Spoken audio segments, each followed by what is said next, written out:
Okay. All right. Yes, and everybody will be encouraged, to post questions, and then throughout the conversation, we'll go to the questions and see what we've got there, and we could do some Q&A. So we are live, Lisa, if you would like to start the introductions. Sure, I will. Hi, everybody. It's Thursday, and thank you for coming to our Learning Curve Summit. Today, our guest is Bruce Gibson, who is our district supervisor. And what district number are you from, Bruce? I'm District 2, which is mostly the North Coast, just north of your District 3. Okay, great. And we have Valerie Picotto. Hello, everybody. Thanks for tuning in today. So we all okay with hearing audio here, hopefully? I think I'm okay. Bruce, you can hear us? I think we tested and we're good. Okay. So we're happy to have Bruce on today. And I think, I know you're with District 2, and if you can kind of just speak to what's happening with District 3 at the time, of course, Adam Hill is out at this time, and how you guys are kind of covering of different districts, and what your actual role and your position as being on the Board of Supervisors. Sure. What that entails, I guess. Pleasure. No, it's a great pleasure to be with you today. I do represent District 2. I'll tell you about a little bit from where I am. I'm in the middle of my fourth term as a supervisor, coming up 13 and a half years in the job, the best job I've ever had. I love it to death, which causes some people to wonder about my approach to life. But indeed, there's a lot of things we have been able to do, and a lot of interesting challenges that are ahead of us. My formal district represents the northwest side of the city of San Luis Obispo, out to the community of Los Osos, up to the county line above Ragged Point, and to the peak of the hills as you go over in toward the Salinas Valley. And obviously the role of the Board of Supervisors, I think everybody's pretty aware, 58 counties in the state, each of them elects 5 supervisors, except San Francisco, which is also a city and special in its various ways, who has a total of 11. But we are responsible for the legislative and executive functions of the county as a political subdivision of the state. So we're basically in the business of providing service to residents of our county, mostly for programs that the state mandates us to do. And law enforcement is one of them. Public health is another important one. And obviously in the last 3 or 4 months, that has been a huge and primary role. So, right now with Supervisor Hill recovering, and hopefully to be back relatively soon, I'm happy to take care of issues that arise in the 3rd district, or as necessary. One thing about the 3rd district, which represents the core of San Luis Obispo out to Avila Beach and then Grover Beach and Pismo Beach, is that it's mostly incorporated. It's mostly inside incorporated cities. And so a lot of the things that constituents are interested in largely are handled by the city, whether it's law enforcement within the city or roads or land use or things like that. But what we're finding, interestingly, I think, is that we really need to now start thinking in a regional sense to deal with the problems that are in front of us. The public health, we can talk, and it may be of great interest to most of your audience. Public health may be the topic of the day, but you look at the other issues that are in front of us, homelessness and housing, that spectrum of concerns are something that we have to really think countywide. Or let me put it differently, if we do think countywide, I think we can make more progress than each of the 7 separate cities and the county are trying to operate in isolation.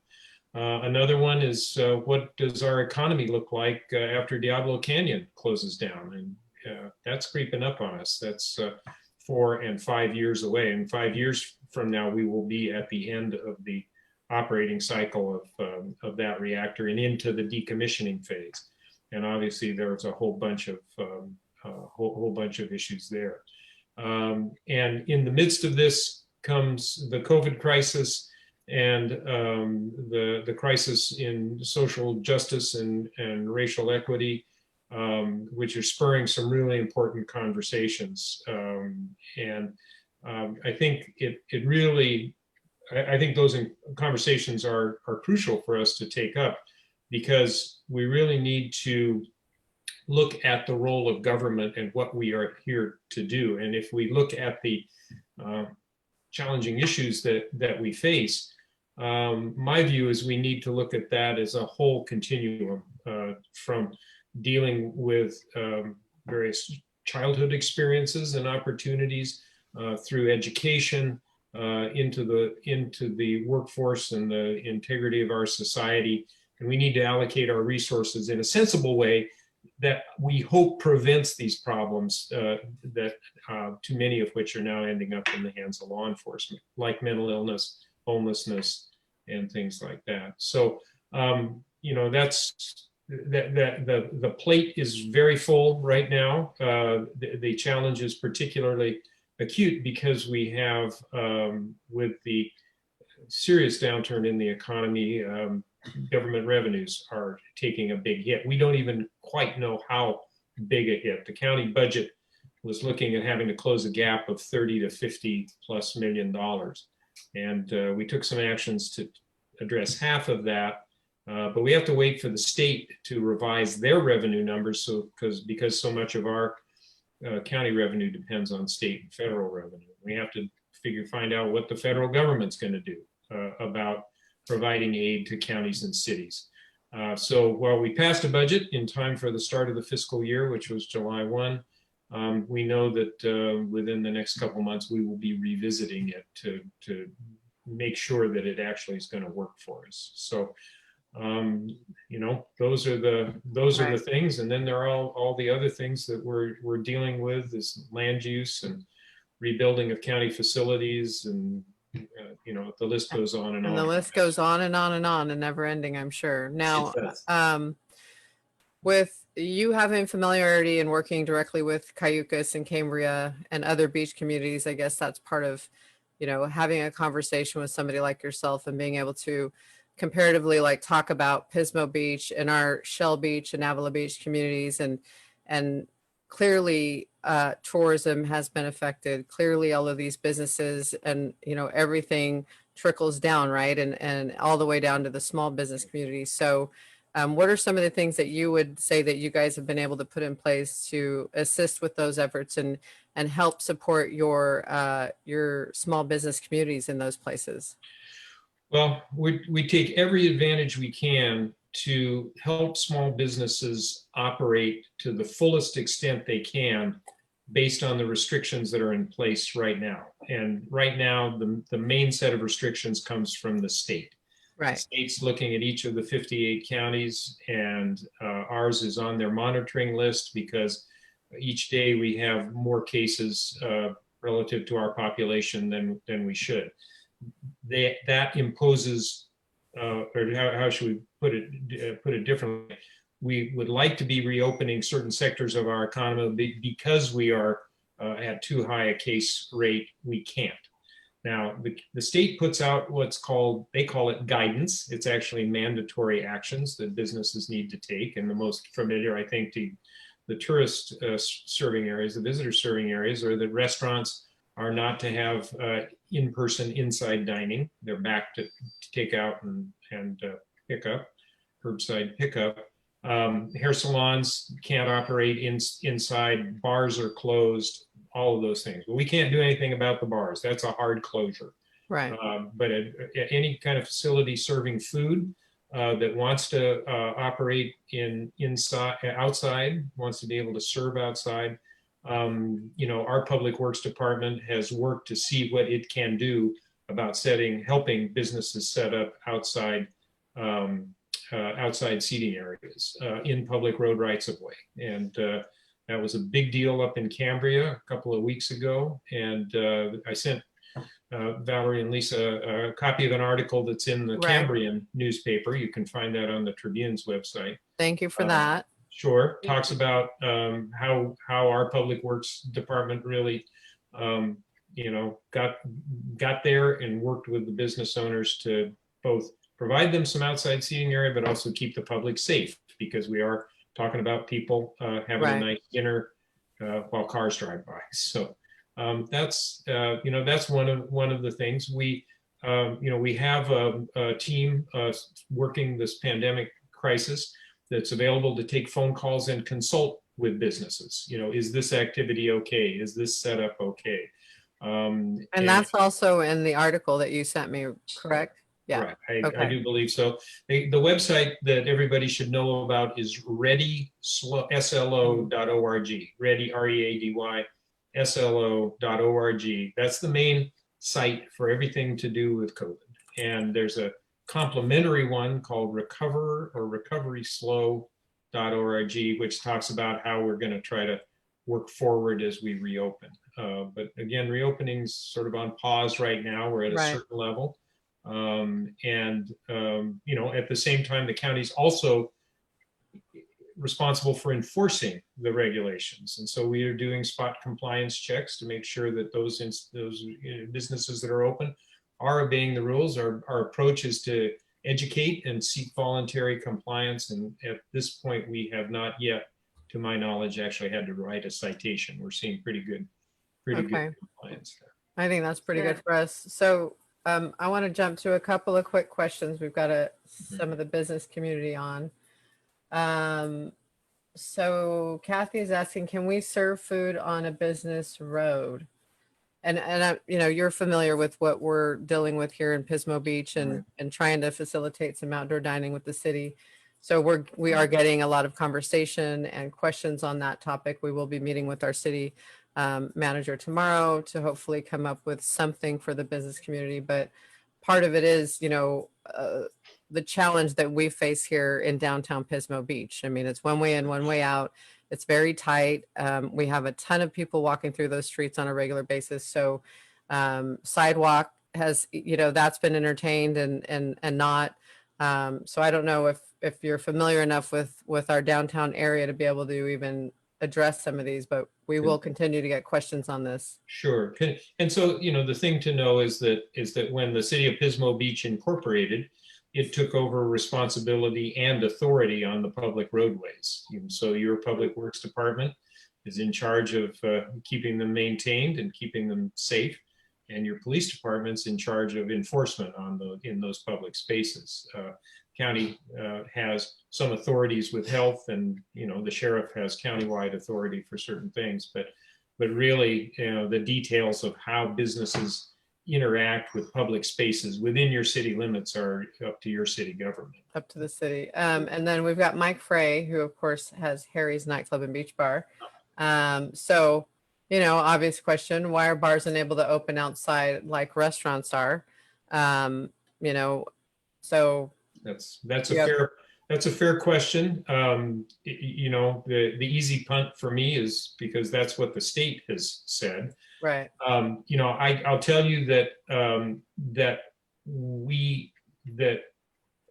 I don't necessarily understand all the details of why, for instance, a bar can't operate outside while a restaurant can, why serving food is of a particular criterion that allows one business to operate outside another. I think, I would speculate that the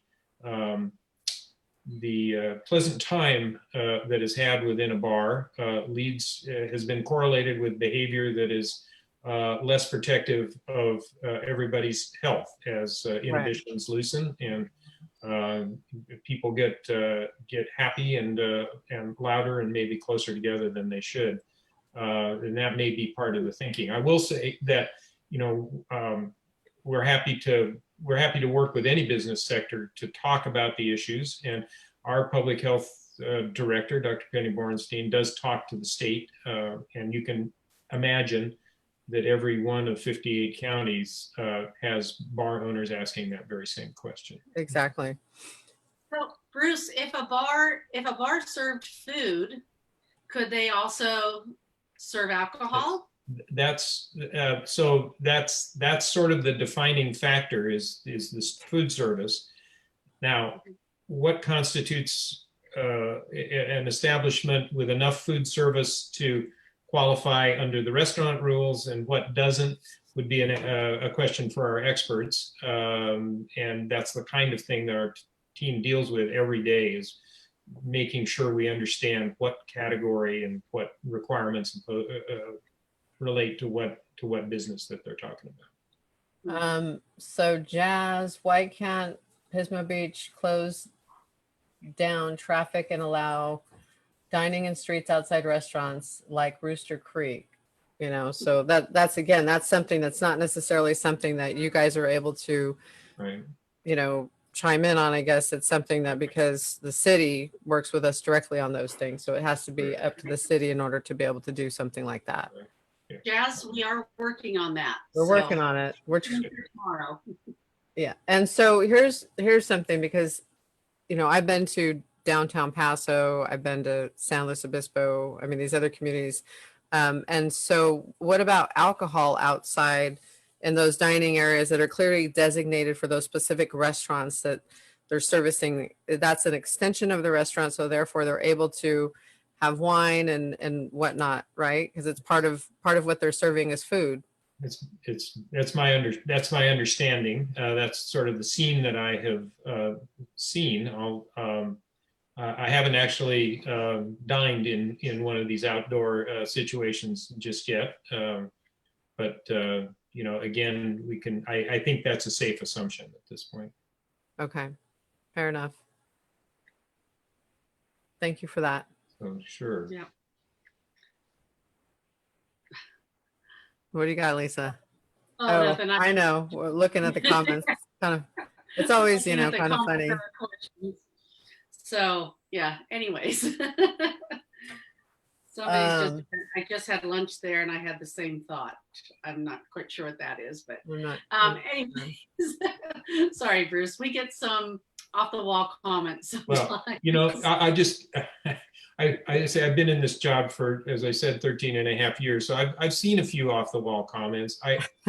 More seriously, let me tell you, I certainly understand the frustration and the anxiety that this particular situation puts everybody in, and business owners in particular. You know, we're finding every business is affected to one extent or another. I'm going to be meeting with some of the local fitness center operators who are likewise constrained to work at, they only offer services outside, and that's making things very, very difficult for them. You know, so I understand the frustration and the anxiety. We try to do as best we can, and at the same time promote the kind of behaviors that allow us collectively to move forward with more activities than sitting at home all day. And that's really the key. And hopefully we're beyond some of these frankly silly political issues about whether you should wear a mask or not. I think that as we've seen, and actually I saw the enforcement report, our enforcement team is now publishing what I'm expecting to be a weekly report on their enforcement activities. And we're seeing complaints about mask wearing go down, or lack of mask wearing. You know, we have obviously some famous viral videos of people getting quite agitated about whether you're wearing a mask or not wearing a mask. And that's deeply unfortunate, but it's the effort to get everybody on the same page in that kind of proven behavior that prevents transmission, that allows us to do more things that I'm hopeful that we're working on. And that I feel is another aspect of my job, is to speak to those issues. We certainly understand that particular issue puts strain on businesses' employees who are asked to enforce it. But but that's sort of the reality. I think the key is for a community to set a community expectation. And we're seeing that pretty well. You know, for instance, a place up in Cambria is very much on board with that, and they deal with a lot of visitors. And I think the idea is percolated now that that's what you got to do. And Right. So hopefully the visitors to Pismo can get on board with that as well. Yeah, I think that some of the concern is a lot of the visitors are not wearing masks. I know my husband and I, we were just down every Sunday at 8 o'clock in the morning, we do beach cleanup. The Chamber of Commerce puts it on, and we have anywhere from 10 to 30 people that come out and help us clean the beach. Awesome. But we were walking the streets, I think it was about 11 o'clock, and there are a lot of people not wearing a mask. Right.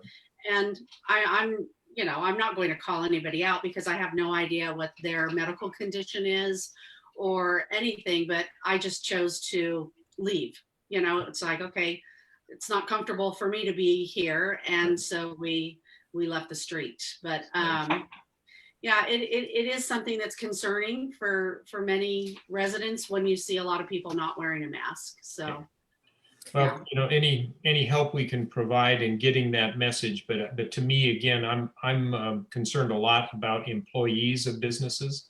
Right. You know, making sure employees are safe, feel safe when they go to work in their business, that they have some resources to help convince customers of that business of the importance of what they're doing. And you know, we have different examples of people who develop different means of talking to people about that, but it's important. It's all of us working together to protect as best we can, all of us. And It really one is. thing I will say is that we haven't noticed a particular spike in visitor serving workers becoming infected. You know, the known locus, you know, the known spots of infection where there are larger numbers are social gatherings, family gatherings where Right. multiple families get together, extended families get together. You just have to imagine that you are if you're in a enclosed space, you're dealing with potential transmission from possibly dozens or hundreds of people that are outside that particular gathering, who come in contact with your family. And what we call congregate care settings, which are nursing homes, assisted living facilities, our county jail, CMC. CMC had some infection, California Men's Colony, State Prison. They jumped on it. They haven't had a new one in a long time. County jail seems to be fairly stable. We're finding skilled nursing facilities, a couple in the North County are seeing some problems. Right. We try as best we can to jump on that, test and isolate, tamp it down, and so far we've done fairly well. Now, That's great. So here's a interesting question from Jeremy, and poor Grover Beach, but is it possible to make Grover Beach a part of Pismo Beach? Just name is all Pismo Beach. And I think that there's a few comments about how Pismo Beach seems to kind of, I think, be the place that everybody thinks is making all the money. And so let's just name Avila Beach all the way to Grover Beach, Pismo Beach, and let's just make our beach even bigger. And I would imagine it's just not as simple and easy as just renaming all of our beach communities. When you start talking about city names, I remember when Grover City changed to Grover Beach. Yep, that was not a small thing in and of itself, but then to go and become either named or part of a different city, no, that's nothing that a smart county supervisor would weigh in on at all. So. Yeah. So there's your answer, Jeremy.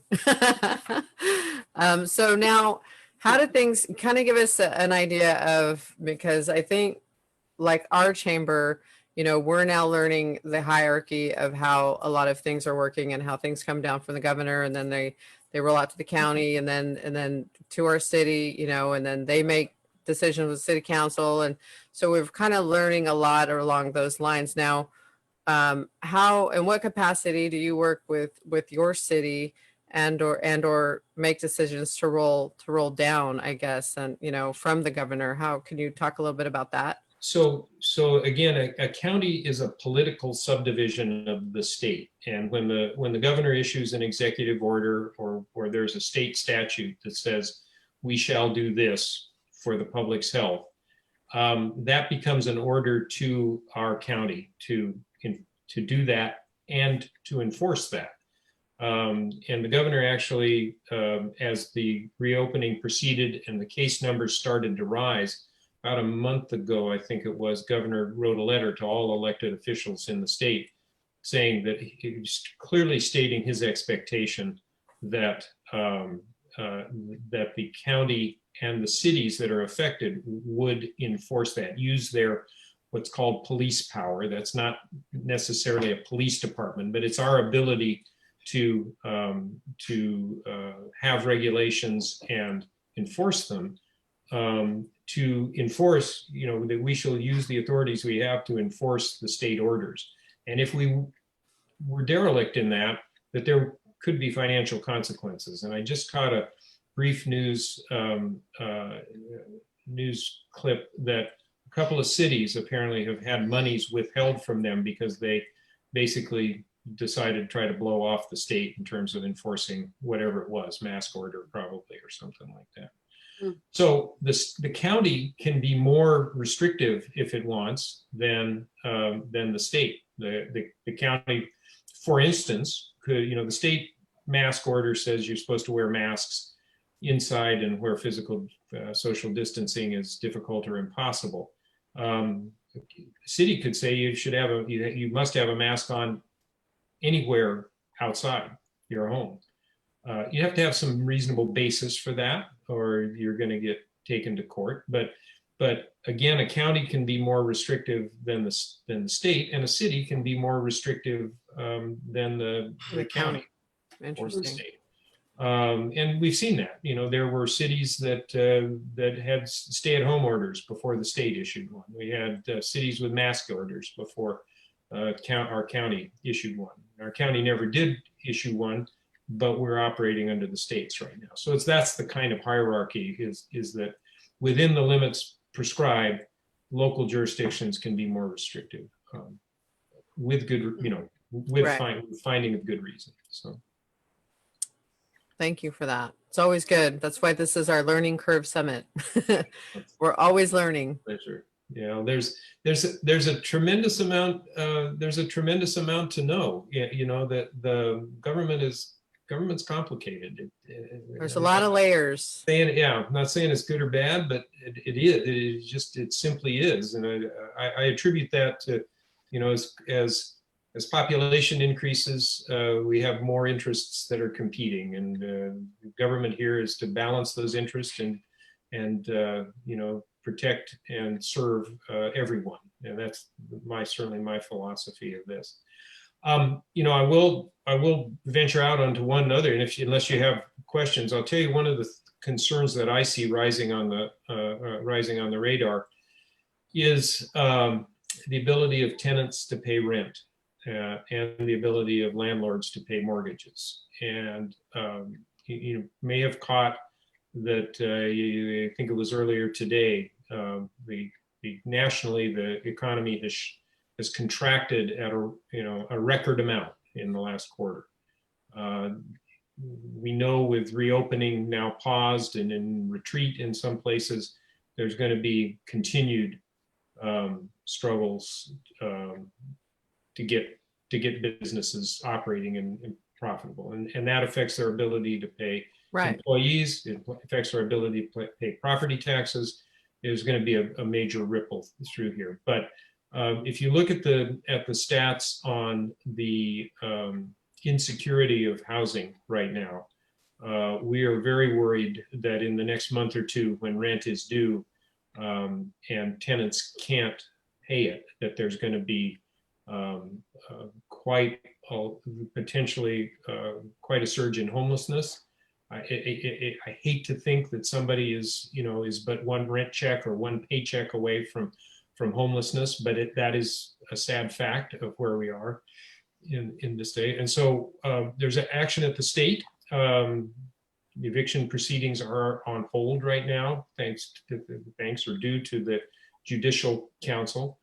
There's legislation working its way, I think, toward the governor's desk that would provide the ability of tenants to pay back rent over time and give landlords tax credits over an extended period of time so that they would have some kind of financial boost in order to pay the mortgages. As you can tell, it's a tremendously complicated ripple effect that we're facing, but I think you're going to hear more and more about that. Property taxes, again, that's an issue that's in the control of the state.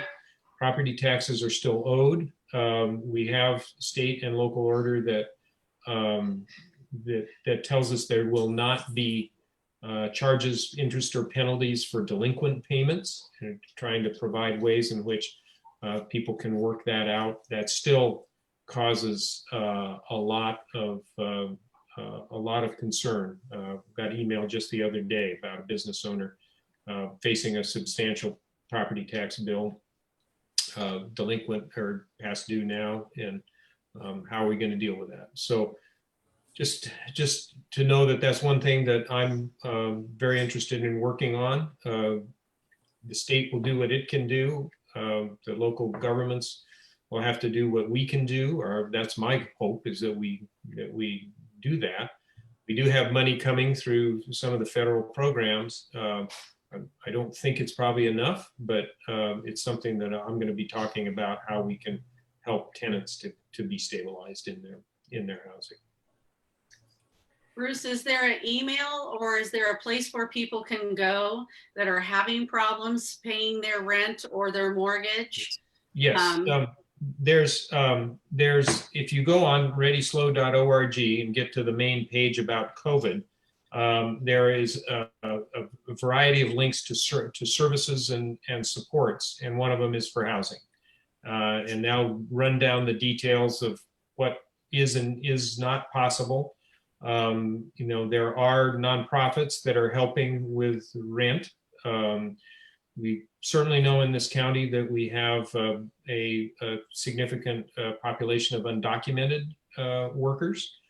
We think at least 9,000 and quite maybe more. We know, and I'm sure your members know, that a lot of these folks are very important employees in the visitor serving industries. And we're especially concerned about them because we know they aren't eligible for federal supports. There is some state aid, and there's been a tremendous group come together working a program called Undocu Support through the San Luis Obispo County Community Foundation. They are actively soliciting donations to help the undocumented community. They are working really hard to make sure that those monies get distributed to support folks who are members of our community, and in many cases longtime employees. And so that's a very bright light. I can't say enough about the folks who brought that together. But if you go to the Community Foundation's website or look up Undocu Support, and certainly anyone's welcome to email my office. You can find that on the county website. I can give you the email if you'd like. We'll put all of that in the timeline here. We'll put all that up there for you. Absolutely. If anybody wants to support in any way or has any questions or anything else for that matter, it's always good to have another resource available. So thank you. Sure. So what could a business do that maybe is having a hard time with their landlord and they can't meet their rent? Not me, but if they can't meet their rent and their landlord isn't helping them out, and just, where's my money? Yeah, that's a tough one. The first course of action we recommend is to tell the landlord that there's a problem. To be upfront, straight up with the facts. This is a crisis. This is a problem that is there, and we can't wish it away. So being straight up with the landlord's important. you know, the Small Business Administration, and I know the Chambers of Commerce have been really good about helping people get connected with Small Mhm. Business Administration. Yep. That's probably your best bet right there. And again, if you look at readyslow.org, I think there's a section on that as to how support can be received. Great, thank you. Those are, I mean, we have a lot of businesses, you know, that are struggling. Yeah. And I know that many of them have very high rent, and this is their time right now during this summertime to be making a lot of money, but with them not being able to have people come in their restaurant to sit down, they're limited on, you know, to go. So Yep. there's a lot of businesses hurting, and we don't want to see our businesses boarded up. That's for sure. That is, Yeah. that Yeah. is for sure. And Yeah. it's like you said, it's a trickle effect. If they can't pay their rent for where they, you know, where they're employed and what their business is, they're probably not able to pay rent at home or mortgage. Right. And, you know, it just goes down Yeah. there. And then we're tourist driven, just like your other communities. And so we have, you know, through the rest of the summer, if we have anything, because as you know, fourth quarter, it just goes, you know, downhill from there. So our year is almost over, you know, for our small business community here. So, and like you were saying, you know, other chambers, and it's good to hear that it sounds like the Morro Bay Chamber or the Cambria Chamber were involved in facilitating those things and assisting with those efforts and being there so that the business community can call on them to say, hey, we do need help. And then I think they contacted you, and then things Right. started moving through. So, This, you know, there's no easy answers here. There's no easy path. But I guess my feeling is that if we work together, we're going to be stronger than if we try to do it alone. So that's where organizations like Chambers, you know, groups of folks that have spontaneously organized themselves to help out others. We can only succeed here with collective action, and Right. that's what occurs to me. Definitely. It takes everyone right now, and trying to be positive and try to keep these businesses encouraged, you know, from a chamber perspective can be trying at times too. But, you know, I like to think we have a good, strong relationship with our business community and that we are doing everything that we can to help with anything, you know, whatever that might be. Right. And Obviously. good communications with your local government, you know, whether it's the city and the county. I know your city, I know the members of your city council, I know they're deeply connected to community and, you know, well aware of the wider world. You know, again, working with the county, we should be able to put forward a voice to advocate, and counties and cities all over the state have common purpose here. And so we're the complexity of this, complexity of the economy, the complexity of the consequences of this can be daunting, but we just got to take one step at a time, come together, put forward reasonable approaches, and try the best we can to Exactly. have success there. All working together. Yeah. Yep. There's always a happy medium somewhere, right? We hope so. We like to think so. We hope so. So on to touch a little bit on the protests that have been happening there. I know the most recent one that took place and how they, you know, the freeway was blocked again and all of that, and that was all over the place. And you know, we know that there was an arrest made and all that, but so how, as you know, Board of Supervisors, do you address, you know, things of that nature and preventing, I guess, that specific thing from happening again, or are you able to, or where's your guys' say in all this? What's our role? Yeah. That to me is, I look at my role in that as one as an elected community leader. I think my most effective role at this point is through the bully pulpit of working to understand the issues that these demonstrations are bringing up. I will tell you that the county is a little bit different than the city. Our county sheriff is elected by the people of this county, and he is a separately elected constitutional official, as is our district attorney. And so in the matters of law enforcement, they have considerable independence from the Board of Supervisors. We can't direct the sheriff how to enforce the law. You know, I understand both sides of the discussion that's underway. You know, I think that I think that many who are very strong on the social justice and racial equity issues, the important issues that are being brought up in these demonstrations, embrace this conversation. We want to hear this conversation. This is important. This is fundamental American issues that have been thrust in front of us, and we can't turn away from them. We have to address this. I think many of us who care about these things very much would rather that demonstration did not wander out onto Highway 101, but it did. Mm-hmm. And it made people uncomfortable. And in fact, the point of these demonstrations is to make people uncomfortable so that we will think about these things and work on these things. I have said publicly, I've had my issues with some of the things that the sheriff has said about his approach to enforcing certain state orders. I felt that he should have explained those comments more significantly.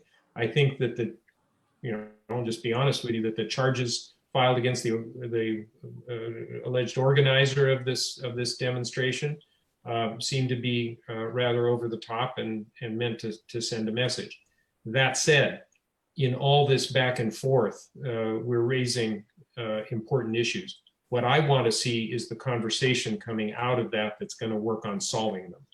I think we should have a very honest conversation about race in this county. We are not a very diverse county, but as we hear the stories of those of different racial groups, we need to listen to them, and we need to appreciate that life for many people here is not the same as life, as my life, as other people's lives. And it is in that understanding and that embrace of community that we need to start. We also need to start and have an honest conversation about how county resources are, dispersed, for what. I'm very much of a mind that we should be working on prevention. And to the extent that our law enforcement agencies, as I mentioned earlier, are dealing with mentally ill, addicted, and homeless people, maybe all in the same person, we need to figure out how we as a society, we as a community, work on those problems before we ask the agents of what I consider last resort, are people in uniform, to have to deal with them.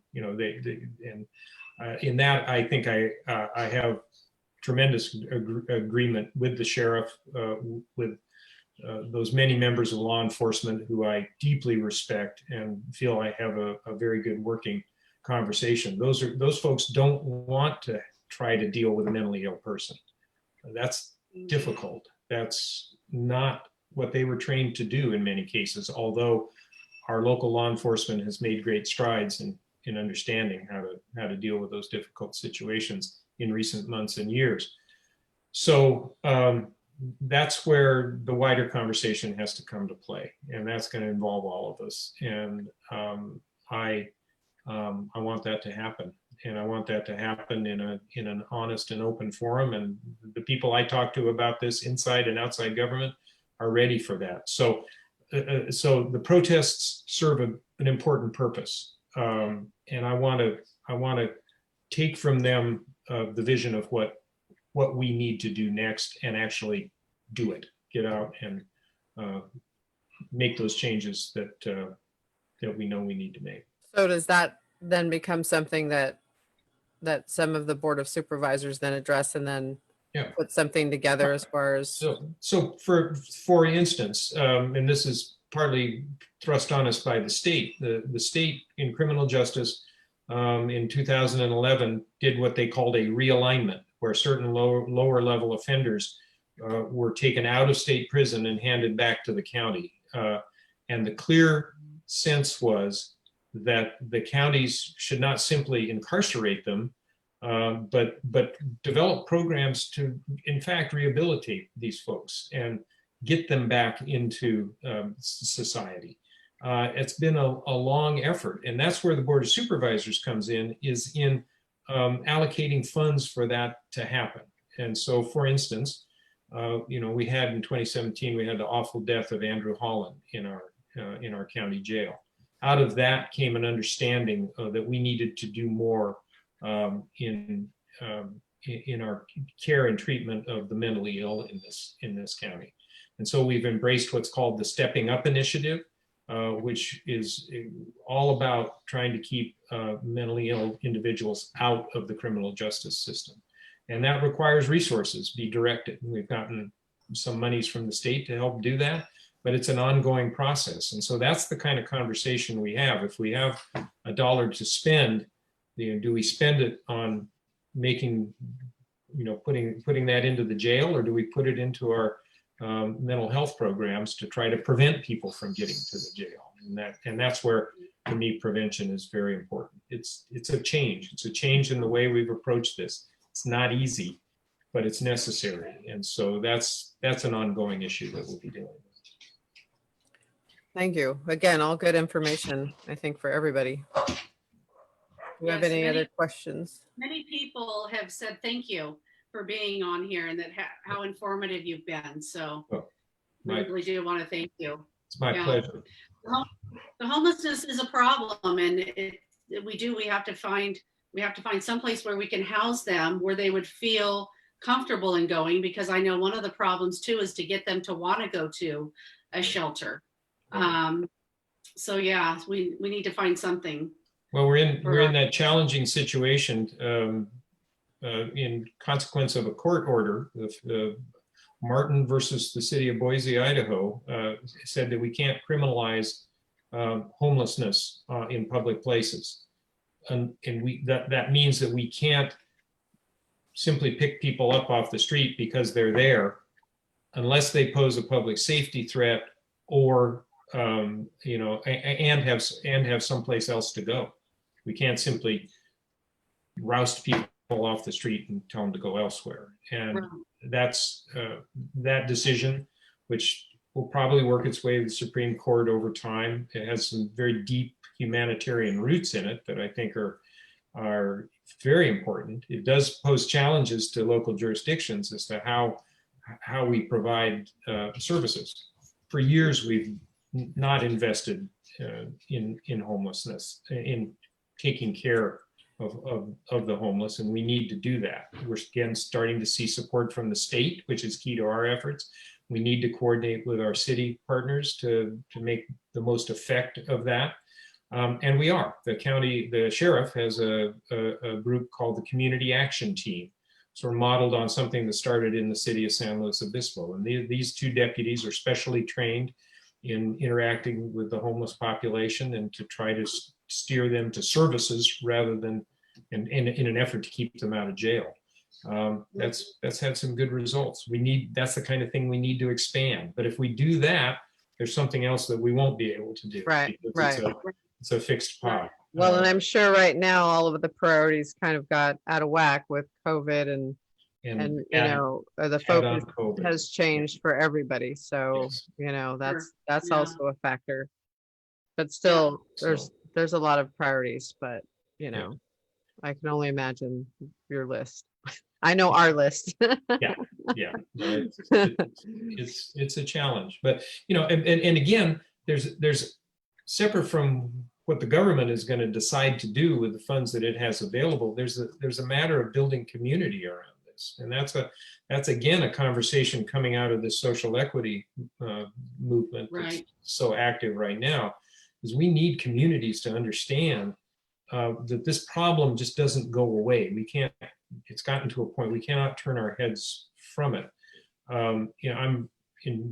We have encamped homeless folks in a number of the communities in my district. And one of the just ways of thinking about it that I like to tell people. We often hear people with concerns about these homeless people who are in our community. And I like to redirect that and said, these folks who are unsheltered are part of our community. And we're going to have to, do something about that, and doing nothing about it's not an option. And seen some tremendous response in various places as we, these good people come forward to do good things. And again, not a simple problem, not an easy answer, and not a short project, but we'll get there. Right. Ongoing. So, Yeah. Well, again, we appreciate your time today, and we appreciate any additional feedback we can get, and especially that's going to be educational and provide knowledge to our business community and to ourselves, and just what other communities are doing and going through, and especially as it relates directly to a tourist-based like community. So, well, we have a lot in common. Your city and the communities I represent have a lot in common. I really appreciate the invitation today. That's absolutely a wonderful opportunity, and I hope I can keep conversations going with you and in any of your constituency that's interested in that. Well, we'll post all of your information here today, and who knows, maybe you'll be hearing from some of our Pismo Beach community soon enough. So Look forward to that. Again, thank you so much. Appreciate your time. Thank you so much, Bruce, for My your pleasure. time. Yeah. Lisa, Valerie, a pleasure. Thank and everyone you. else. Take care. Thanks Bye-bye. everyone for joining us. Bye, everybody. you. See you Thursday.